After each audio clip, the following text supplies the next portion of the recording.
the City of North Charleston Community Council meeting, the first of many to come. We're happy that you're here.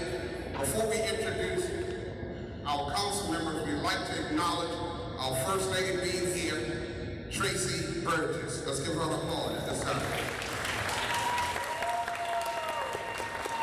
Also tonight, our municipality clerk, Courtney Fields. Let's give her. From our legal office, Mr. Christian Esquire Neely.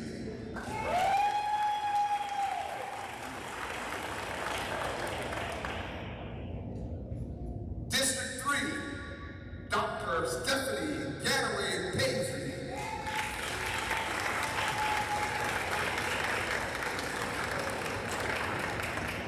District 4, Dr. Charmaine Palmer Roberts.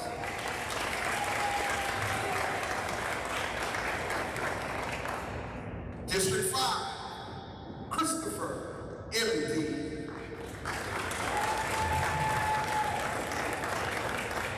District 6, Nefertiti Brown.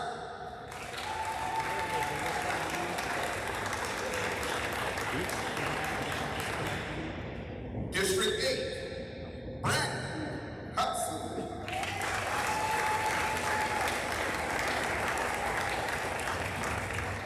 District 9, Kenneth Skipper. And if you would do me a favor, would you stand on this one? Let's put our hands together for our own, very own, Mayor Reggie.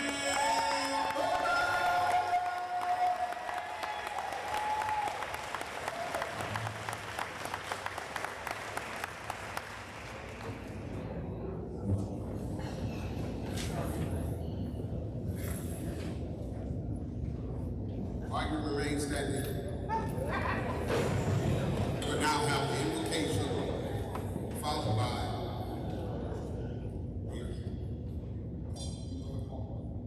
Yes, invocation, and then followed by a prayer. All right, so we actually, you got the saxophone? here. Okay. Got a saxophone.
Father, you told us if my people would call my name, you would do wonders for us.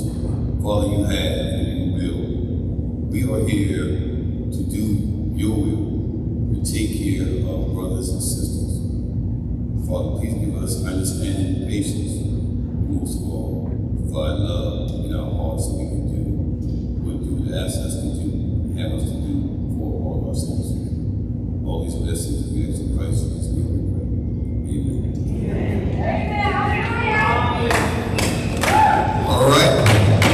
We actually going to begin the North Charleston City Council meeting, August 28, 2025. Call it to order.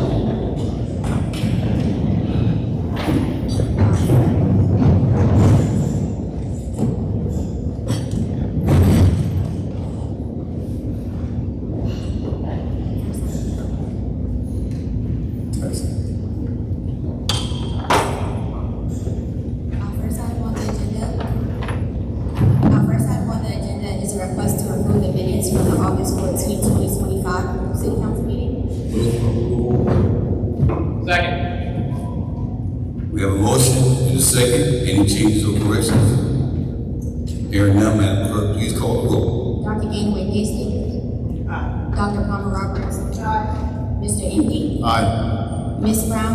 Aye. Mr. Hudson. Aye. Mr. Skipper. Aye. Mayor Burgess. Aye. We have a request to approve the minutes from the August 21st, 2025 special city council meeting. Move for approval. Second. We have a motion and a second. Any changes or corrections? Hearing none, Madam Clerk, please call the roll. Dr. Ganaway Paisley. Aye. Dr. Palmer Roberts. Aye. Mr. Indy. Aye. Ms. Brown. Aye. Mr. Hudson. Aye. Mr. Skipper. Aye. Mayor Burgess. Aye. We have the final reading of an ordinance to adopt a 5-year review of the North Charleston Comprehensive Plan and to adopt the resiliency element as part of the comprehensive plan. Motion table.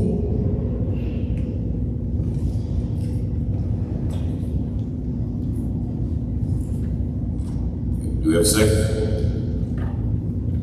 Move to approve. Second. We have a motion and a second to approve. Any changes or corrections? Can I get you? Why? In regards to the comprehensive plan, that you're going to make a motion?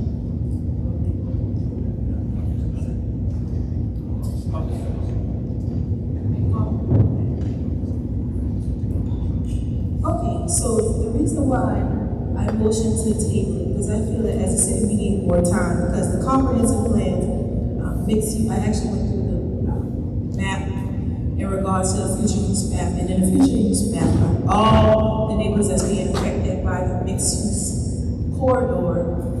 Originally I was told it was because of the Carter line LCRT going through Rivers Avenue, but it was some neighborhoods that were left out, and not unfortunately, but fortunately for them, they're not underserved neighborhoods, so they weren't placed into the mixed-use corridor, which gives that option of businesses to basically have business zoning in residential neighborhoods. So this specific comprehensive plan, it targets underserved communities who are already at risk of losing homes to be even more at risk of being placed under mixed-use zoning. So that was my issue, and I feel as the city, I did speak with others in regards to this, and I didn't receive the feedback I felt was necessary, and to actually fix the issue in regards to the another review or just more time in tabling this issue. So.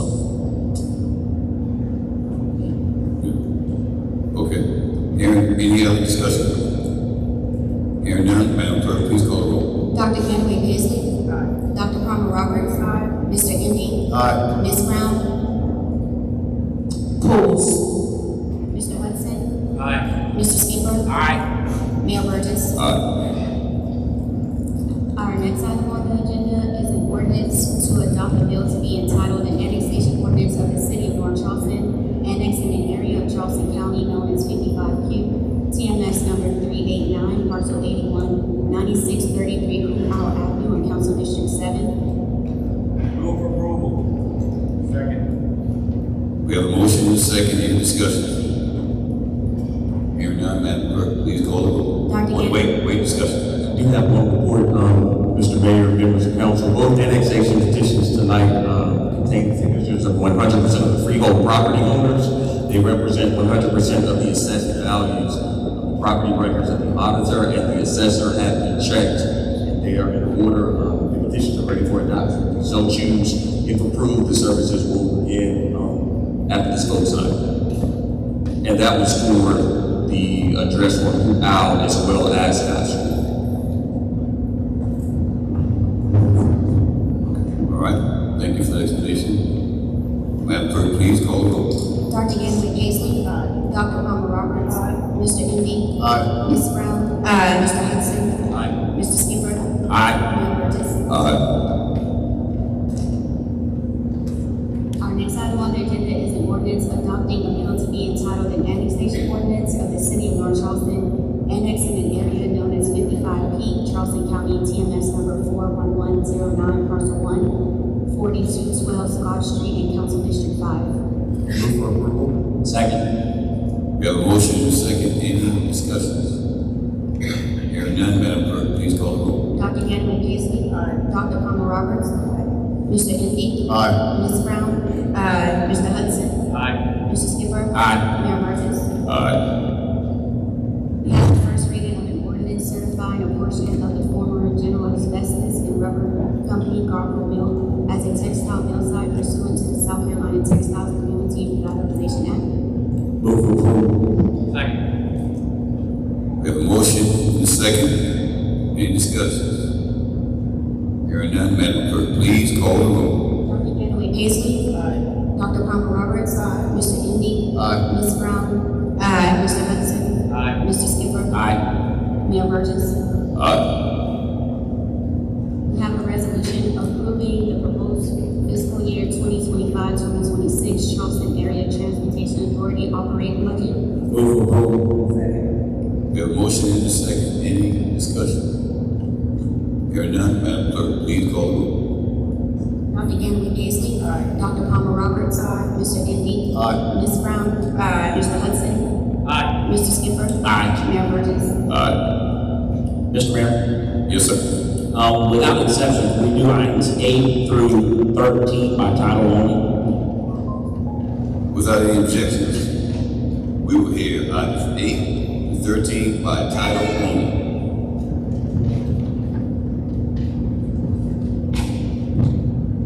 We have a resolution accepting Canadian Lily and a portion of Cottage Landing Drive, Rimley Ridge Way, and Cloudfield Lane into the city system for maintenance in Council District 9. We have a request to approve the proposal of the purchase of a new playground at Persephone Unity Community Center.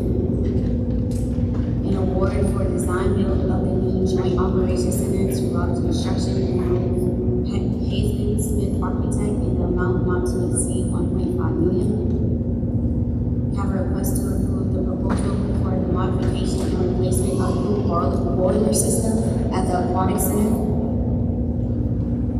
A request to approve authorize a single source purchase of the South Carolina Opioid Recovery Fund public service announcement campaign for the city of North Charleston's Postal Courier in the amount of $64,130.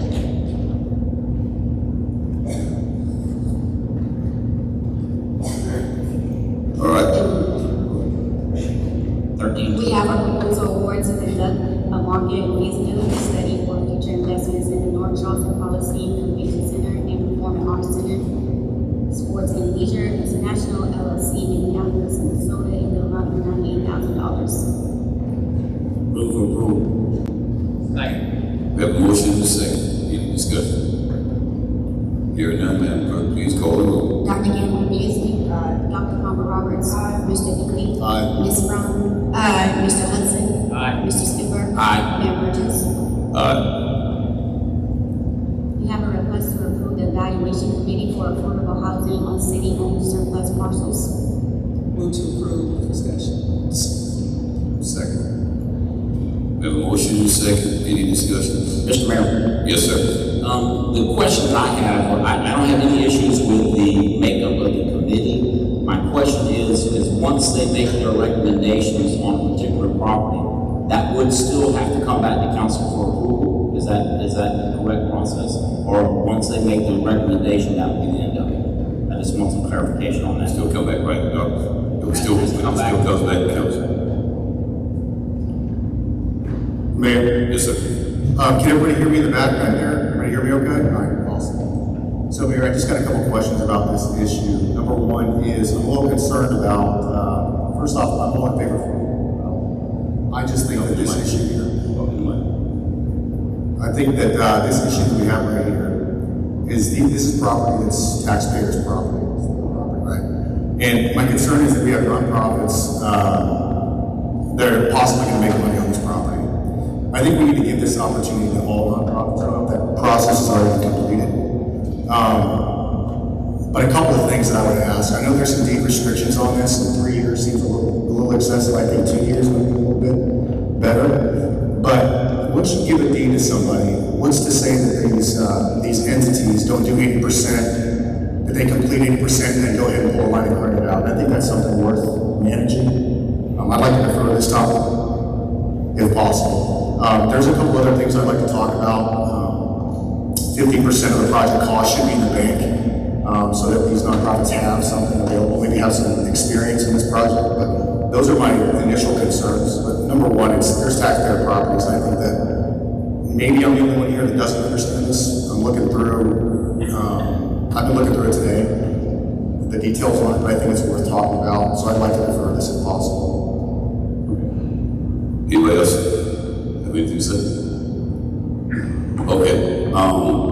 You and I get together, Councilman MD. I brought this to council in 2024. I'm thinking around February, March. The reason why I brought it because the city, we talk about it every day. Affordable housing, homes for people who are homeless or folks who can't afford. We speak about this every day. The region speaks about it, the country speaks about it. So the city actually got lots that were, I guess, up for foreclosure and other situations. So we bought those lots many years ago, and most of those lots are in the communities. So what we wanted to do, when I suggested that we would actually deed the property to the nonprofits or small businesses so they could build some homes in the neighborhoods and sell those to people who can afford them, that's when we got together as a council and decided to have a mechanism to be able to manage it correctly.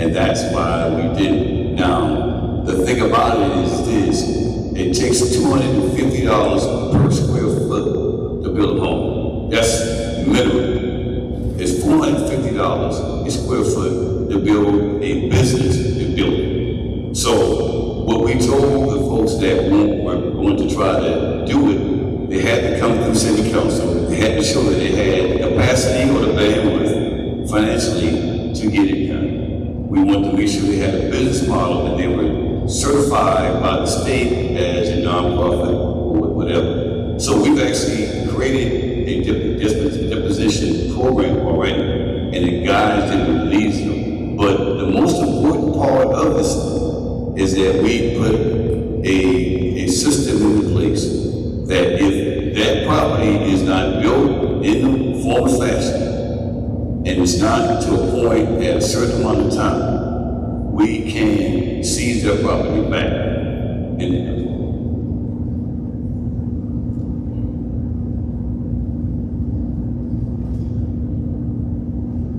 It comes right back to the city.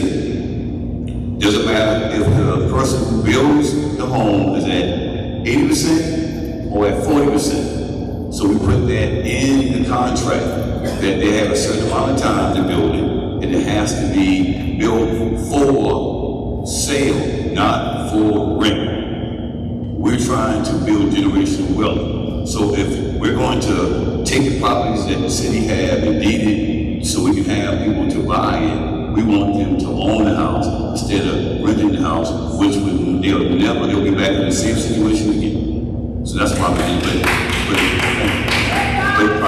But that's the thing that we were talking about.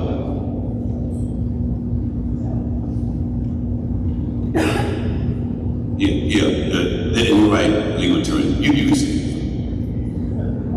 I wanted to make sure we understood that what you all voted on tonight is a committee to look at the process to determine who should receive, and then those properties will come back to you all individually, and you all decide whether to grant them. So this is basically the evaluation committee and not an actual transfer of property. And they'll follow the process that we established back in October or so. Yeah, we did it in October. Yeah, we did it. And you went here, that's why, you went here. Yes, sir. Mr. Hudson? Test. Thank you, Mayor. I appreciate that. But yeah, I just wanted to make it clear that those were some concerns that I had. I understand about that we're working on the committee here right now. But once I read it and I looked at it, I just wanted to throw that out. Those are just a couple of concerns. Just want to come back up for future reading. Thank you. Mr. Hudson?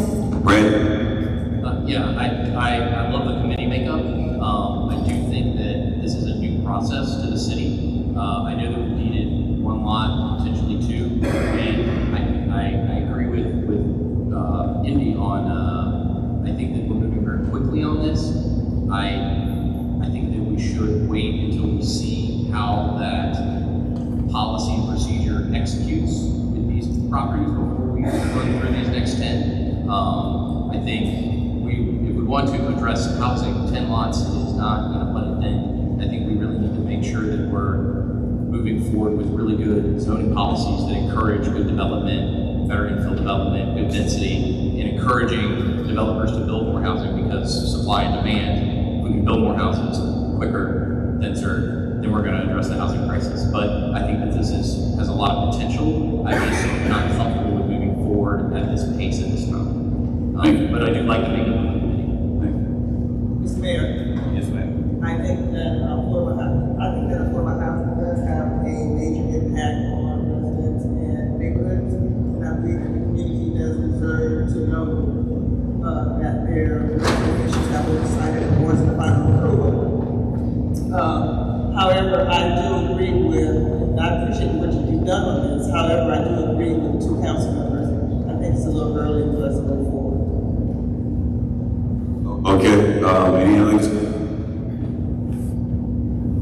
Good. Oh, well, we did create a policy prior, and I would definitely recommend to, it's public information. So if the public, wants to have that information, we are definitely open to share that with them. It was during council, it was an open conversation.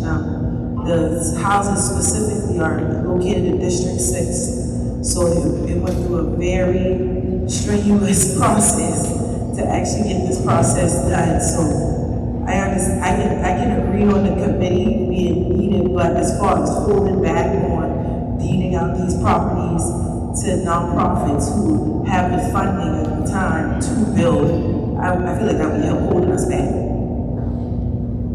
Okay. No, ma'am. Dr. Palmer Roberts? I just want to clarify, Mr. Mayor, we're deeding these properties not just to nonprofits, but to also small businesses. Yes. And it is clear that the process was vetted and put together by council last year. We're not voting on the process tonight, we're voting on the evaluation committee. That committee will vet the process, that committee will vet those individuals that will be submitting proposals and presenting back to council. So I say that we move forward so that we can create the evaluation committee so that they can vet the process, and then we can move forward deeding out properties. Okay. I think that's all the discussion at this time. We had a motion in a second, right? All right, hearing none, Madam Clerk, please call the roll. Dr. Anthony Paisley? Nay. Dr. Palmer Roberts? Yes. Mr. Indy? Opposed? Ms. Brown?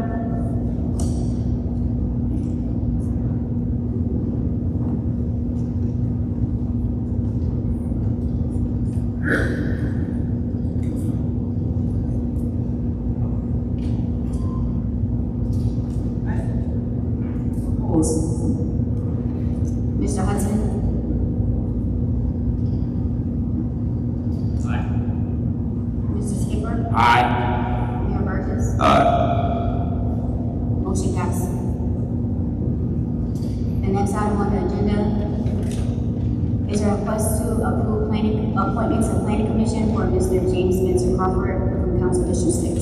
Move for approval. Second. We have a motion and a second. Any discussions? Hearing none, Madam Clerk, please call the roll. Dr. Ganaway Paisley, Dr. Palmer Roberts. Aye. Mr. Hickley. Aye. Ms. Brown. Aye. Mr. Hudson. Aye. Mrs. Skipper. Aye. Mayor Burgess. Aye. We have 4 speakers tonight. When I call your name, please come to the front, to the podium, state your name and address for the record, and you have 3 minutes to speak. Catherine Fletcher.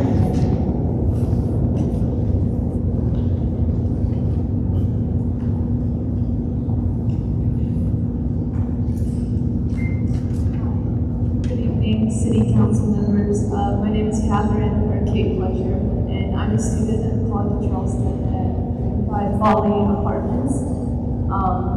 And I think I'll just start this off by saying a picture speaks 1,000 words, right? And I'm bringing up an incident that people have already brought up here around a month ago, but the video itself, I think, speaks more than I ever could. The video of Terry, the 15-year-old black child who was brutalized by police last month. He was 15. He didn't rob the store. He didn't threaten anyone. He was just selling homemade sweetgrass palmetto roses, something that has a long history, here in North Charleston and Gullah and Geechee culture. Something that their elders have taught them for generations, and I don't see why, again, if white children can sell lemonade on the streets, if he's asking and trying to ask permission of the store manager and just assumes, that damaging water bottle casings is a reason to call the police.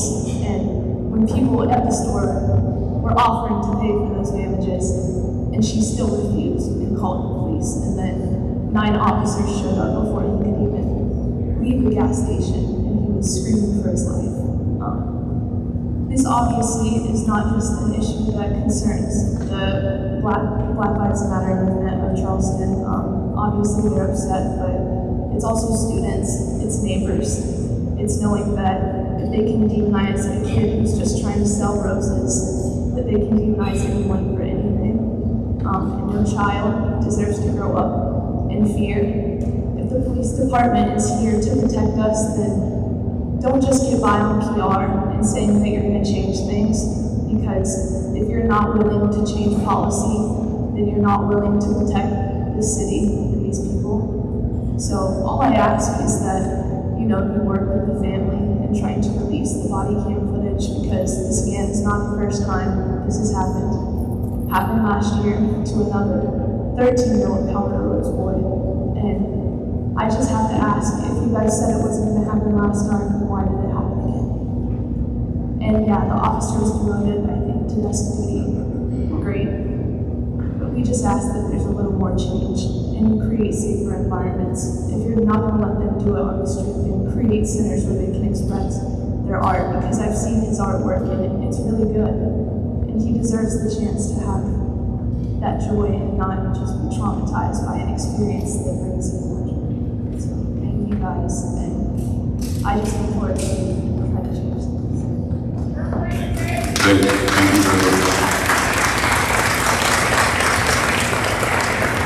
Young lady, we appreciate you stepping up to the mic, and I know, back when you that we do, Chief Camacho, as you stated, you looked at it, call it like what it was. We have we're nationally accredited, we've gone through a racial bias audit, we understand that we need to do things in the rightful way. That's why he acted as quick as he did. Now, what we're doing from the mayor's office side, with the police department, we created a committee. That committee is the department, the school resource officers, law enforcement, finance department. We got the Black Voices who are going to be a part of it. We got Pastor Dixon who's going to be a part of it. The Denise Scott, or Scott's sister-in-law is going to be a part of it, and other entities. So we'll sit down and try to find a way to get the young kids who actually want to sell plant roses in our city, to get them to try to get a small business license. We're going to work with this, the different stores to get them engaged so we can actually create a business model for them. And then along the way too, I'm going to keep it real, we got to teach them how they need to respond and act to people. I bought roses, and I talked to the young man one day in Publix, and I bought the roses. And once I got back, I came back out. I said, okay, let me hold the roses. You all need to ask me to buy a rose. And I act like they act. I said, you're suspect. You know, if you want to sell something, sell your love for what you're doing. You know, show people that you want them to buy your product. So those things that those young men and women need to learn. And with this group is going to help them to get a business model, get a small business license if we can, and kind of mentor and coach them along so they get out there that now law enforcement and the business department will know exactly who they are. And we won't even try to put them in some type of area where it shows that who they are as well. All right?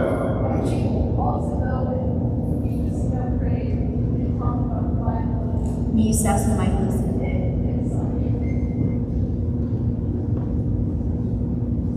I think in a nation that preaches, Christian love and democracy, there should also be, if you're creating a committee that teaches these young men how to act in sales, then there should also be,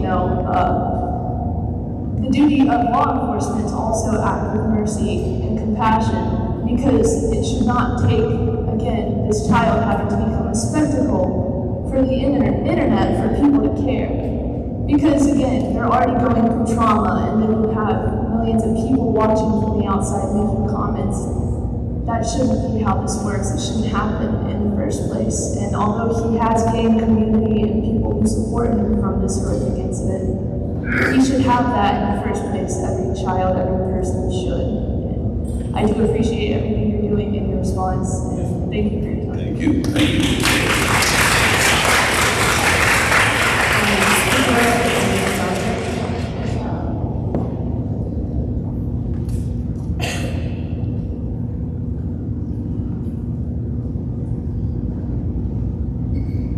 Good afternoon, members of City Council of North Charleston. My name is Megan Silsby, and I proudly serve as the Executive Director for the American Red Cross Low Country Chapter. I'm here to introduce myself and let you know that I'm your direct line to the American Red Cross, especially in times of emergency. But I'm also honored to share how we're serving the North Charleston community and the Low Country greater region. Can you hear me okay? Okay, good. You may recognize the Red Cross because of our disaster relief efforts, or when there is a blood drive. But I'm here to share some more information on why the Red Cross is more than just that. We are your neighbors, your volunteers, and your partners to building a more resilient community. Our mission is simple but powerful: to prevent and alleviate human suffering in the face of emergencies by mobilizing our volunteers and the generosity of our donors. You may relate the Red Cross to large-scale disasters, and rightfully so. We show up in force when disasters wreak havoc across the Low Country and across the United States, but we also serve locally every day. In 2024 alone, we responded to over 300 local disasters, primarily home fires. We partner with local fire departments who call on us when one of our neighbors experiences a home fire so that we can come to the scene and provide the victim support. Home fires claim nearly 7 lives a day in the United States, but having a working smoke alarm cuts that risk nearly in half. That's why we installed over 1,000 free smoke alarms in the Low Country last year alone. In 2024, we also provided food, emotional support, and to more than 1,000 people in the Low Country. And we do this at no cost to those affected, thanks to the generosity of our community. Just as we work to protect our lives and homes, we also work to save lives in hospitals. This is where our blood services comes into play. The Red Cross is the largest blood supplier in the United States, supplying over 40% of the nation's blood supply. And North Charleston was part of that last year. We hosted 16 blood drives and collected over 276 units of blood. Of course, saving lives isn't just about what we do, but it's also what we empower others to do through our training services. Over 4,000 people in our region went through critical skills like CPR, first aid, AED use, and water safety training last year. In your community, we trained over 350 people in these life-saving skills. And while we serve the public, we also have a deep commitment to those who serve our country through our Service to the Armed Forces program. Last year, we provided over 1,900 cases in the Low Country region alone, and 49 members of your community were impacted by our work. So today, I'm here to help you see that the American Red Cross is a national organization, but we also impact here locally in the Low Country in North Charleston every day. We can't do it alone. The strength of the Red Cross comes directly from the strength of our community. That's why I'm eager to work with each of you to better identify the unique needs of your constituents so that the Red Cross can respond with effective programming. I'm your direct line to the Red Cross, and I'm here to serve you in times of emergency and serve your constituents when it's needed most. And I also want to thank you so much for your impact on our Circle of Hope event coming up on September 25th at the International African American Museum. We're so thankful for your support, and we really look forward to a great event. So thank you for your partnership, thank you for your support, and I look forward to working with you. Thank you very much.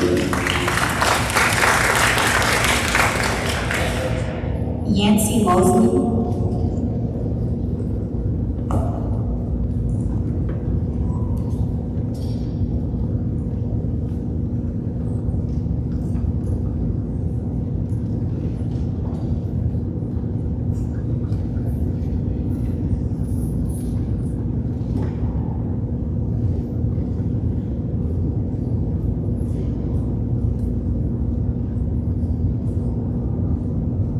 Good afternoon, Mayor Burgess, City Council. My name is James Mosley. I live at 217 Road in Somerville. I'm also known as Tony, the son of Ernest Mosley, grandson of Lily Polite Fields, and a nephew of Florence Lee Polite. Additionally, I serve as the city's personal representative for Estate Gator Avenue. In the Liberty Hill community, in the Black Bottom, I am also recognized by yet another name. These identities are significant to me, and I embrace them. My upbringing in Liberty Hill has profoundly shaped my perspective and interaction with others. As my sister Linda often emphasized, our past is a crucial part of our present, guiding us to improve our future, and without honoring our foundational history, our parents, grandparents, the founders, the local business owners, the craftsmen and midwives, the teachers, Mount Wilson High School students, Liberty Hill Elementary students, our churches, the celebration that we've had, the creativity that we have, and the spirit of neighbors, helping neighbors. We're risking erasing this contribution. Now, as you drive to Liberty Hill today, you see poverty, dilapidated homes, a community at first glance that appears to be run down, but little concern from those who live there. Many residents face inequality in job opportunities, employment, and education. The despair in this community is they feel is real and lived each day. I know because I was an educator at North Charleston High for many years, and I visited those students in the Liberty Hill community, and I am also a product of Liberty Hill. I and the resident of Liberty Hill is seeking your support in preserving and protecting the Liberty Hill community. We request your assistance in establishing a zoning overlay to maintain the historical characteristic of our neighborhood and safeguard our homes as we move forward. Together, let's honor the legacy of those ancestors and forge new chapters in the ongoing story of Liberty Hill. Our community deserves rejuvenation, but not at the hands of investors who seek to change and to destroy the footprint of Liberty Hill. Let's work together to make this happen. Thank you. Thank you.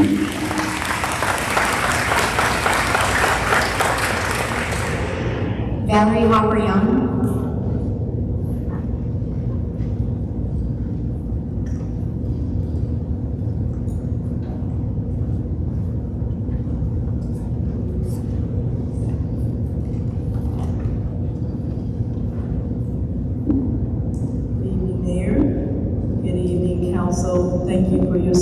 rest of your hard work. My name is Valerie Harper Young. I'm at 8763 Alexandria Drive, North Charleston, 29420, and I'm the president of the Liberty Hill Improvement Council. I am here on behalf of Liberty Hill, as you know, the oldest intact community in North Charleston. We're not just neighbors, we are a living piece of the city's history. We have shown that our people and our history needs to be protected. We have 480 residential properties, and we gathered over 500 signatures in support of zoning protections. That means homeowners, renters, and even extended family members came together to say the same thing. Liberty Hill matters, and it should be preserved. What are we asking? Two things. First, protective zoning overlay that will safeguard our homes and heritage from development pressures.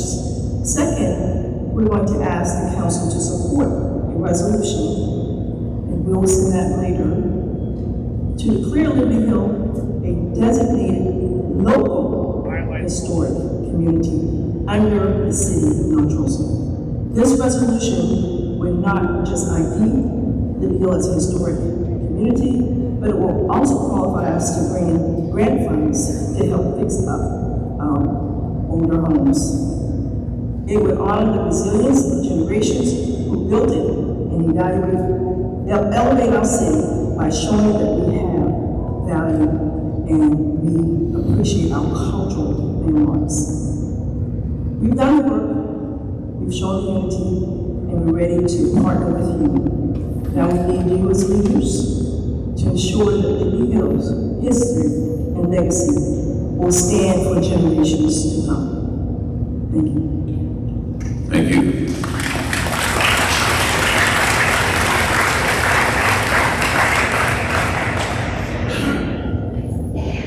We're here with Randy Atkinson with 10-10-10.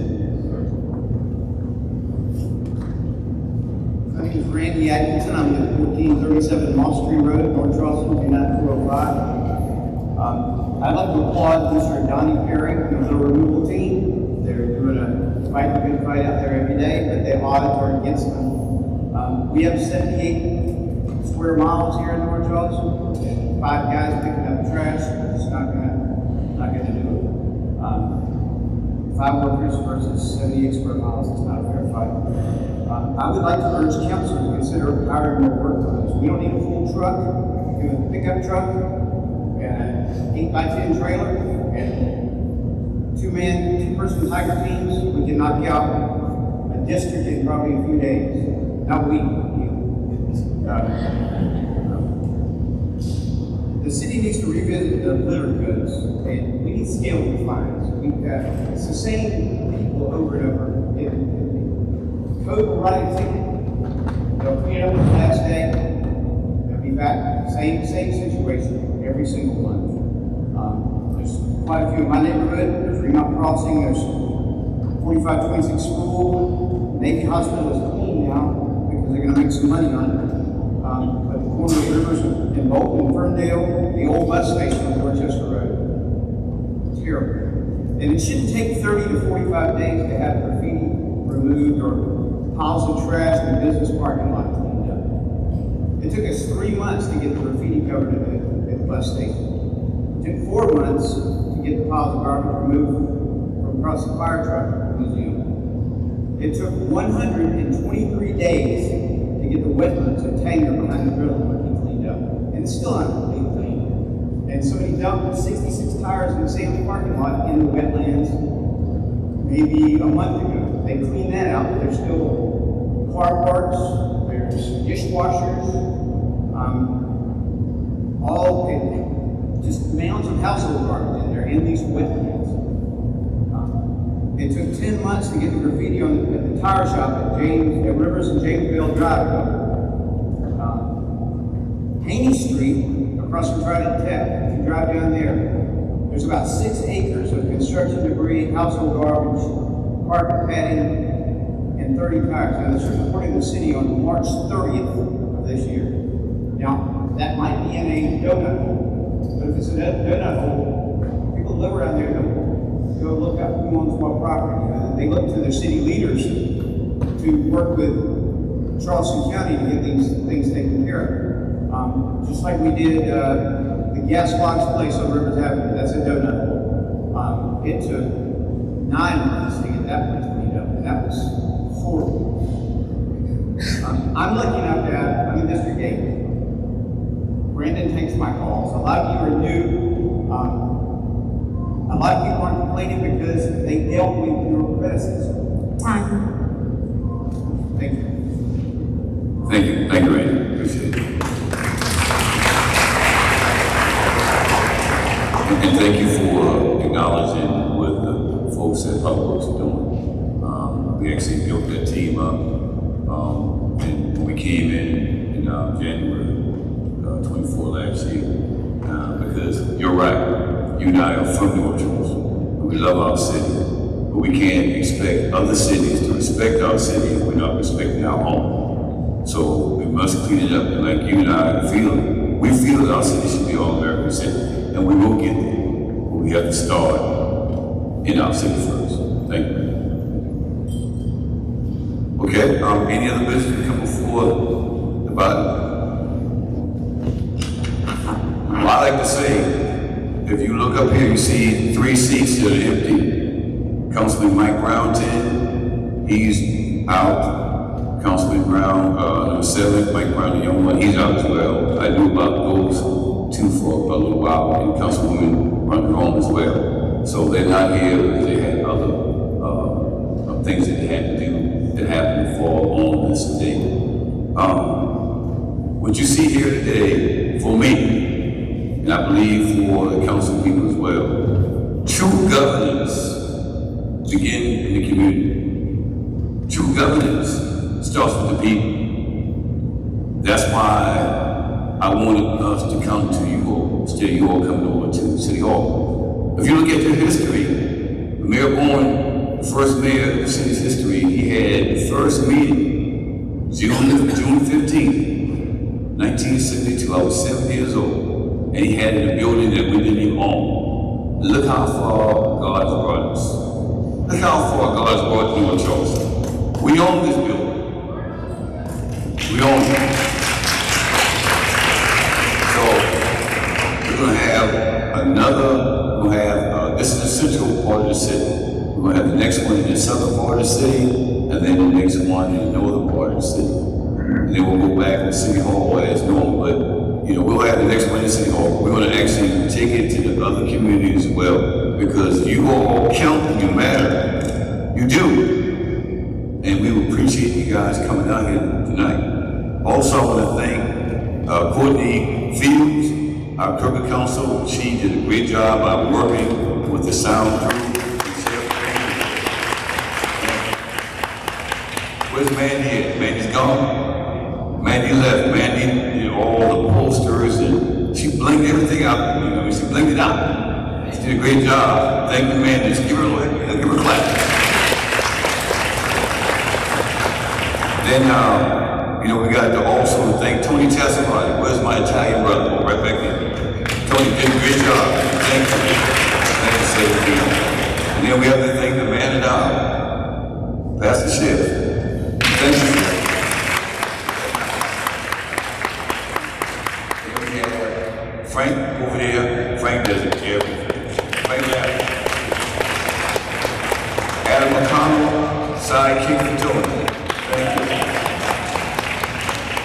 So, I just want to say one thing before we end. We're talking history right here, right? This is the first time since 1972 that we did something like this. But I have a person in here that impacted my life as a police officer and as a man, as a husband and a father. The guy that was hired, one of the first officers that was hired the first day that North Charleston became the city right here. Not only was he hired at that time as one of the first officers, he answered the first call for service in 1972. That's former Deputy Chief Tony Smith. Thank you.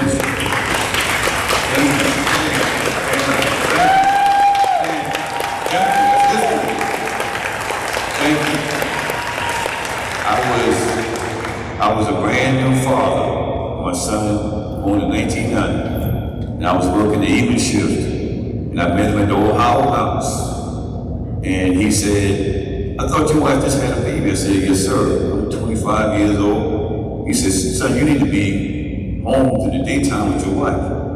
I was trying to make a dent, trying to become a cop. I was going into my second year. And this man went to the chief and got me put on the day shift so I could be with my family. Thanks.